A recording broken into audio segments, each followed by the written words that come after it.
গণতন্ত্রের অতন্দ্র প্রহরী রাজনৈতিক দল হিসেবে নেতৃত্ব দিয়েছে, সবচেয়ে বেশি ত্যাগ স্বীকার করেছে, সবচেয়ে বড় রাজনৈতিক দল হিসেবে বিএনপি, এটাই বাস্তবতা। আমাদের 522 জন নেতাকর্মী শহীদ হয়েছেন, আমাদের শুধু ছাত্র দলের 143 জন শহীদ হয়েছেন।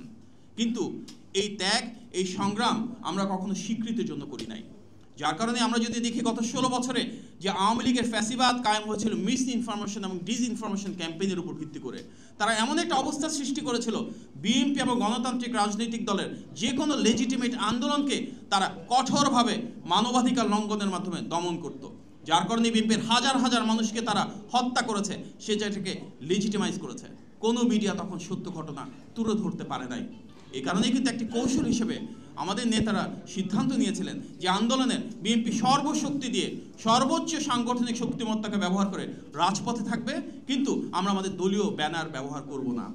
এই কারণেই কিন্তু আমরা যদি দেখি এই যে জুলাইয়ের 16 তারিখে সর্বপ্রথম যখন আবু সাঈদ শহীদ হলেন, সে একই দিনে আমাদেরও কিন্তু চট্টগ্রামে ওয়াসিম আকরাম ছাত্র দলের একজন নেতা শহীদ হয়েছিলেন, যিনি আমাদের নেতা জনাব তারেক রহমানের ডাকে রাজপথে নেমে এসেছিলেন।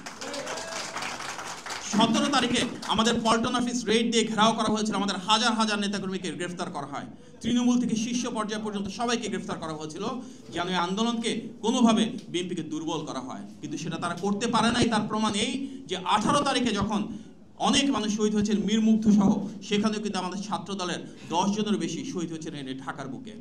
অর্থাৎ এই আন্দোলনের যদি আমরা দেখি 16 তারিখ থেকে 5 আগস্ট পর্যন্ত প্রতিটি দিন যারা শহীদ হয়েছিলেন, প্রায় প্রত্যেকের রাজনৈতিক পরিচয় যদি বিবেচনা করা হয়, সেখানে বিএনপি নেতা, বিএনপির কর্মী, বিএনপির সমর্থকের সংখ্যাই সর্বোচ্চ। এটি আজ বলার অপেক্ষা রাখে না, এই গণ অভ্যুত্থানে শুধু বিএনপি না, গণতন্ত্রের পক্ষের যুগপৎ আন্দোলনের শরিক প্রতিটি রাজনৈতিক দল যার যার শক্তিমত্তার উপর ভিত্তি করে রুখে দাঁড়িয়েছিল, রাজপথে সবাই সংগ্রাম করেছিল। এই গণ অভ্যুত্থান কোনো নির্দিষ্ট দলের যেমন না, নির্দিষ্ট গোষ্ঠীর যেমন না, নির্দিষ্ট সংগঠনের না, এই গণ অভ্যুত্থান বাংলাদেশের প্রতিটি রাজনৈতিক দল, ব্যক্তি এবং প্রতিষ্ঠানের। এবং আমাদের যদি বৈষম্যহীন এবং মেধাভিত্তিক বাংলাদেশ প্রতিষ্ঠা করতে হয়, তাহলে প্রত্যেকের স্বীকৃতি দিতে হবে। এই গণ অভ্যুত্থানে নারীদের ভূমিকা ছিল, শিশুদের ভূমিকা ছিল, প্রাইভেট ইউনিভার্সিটির ভূমিকা ছিল, রিক্সা চালকদের ভূমিকা ছিল, প্রবাসী বাংলাদেশিদের ভূমিকা ছিল, সোশ্যাল ইনফ্লুয়েন্সারদের ভূমিকা ছিল, অভিভাবকদের ভূমিকা ছিল, রিটায়ার্ড অফিসার্সদের ভূমিকা ছিল, প্রত্যেকটি শ্রেণী পেশার গণতন্ত্রকামী মানুষের ভূমিকা ছিল।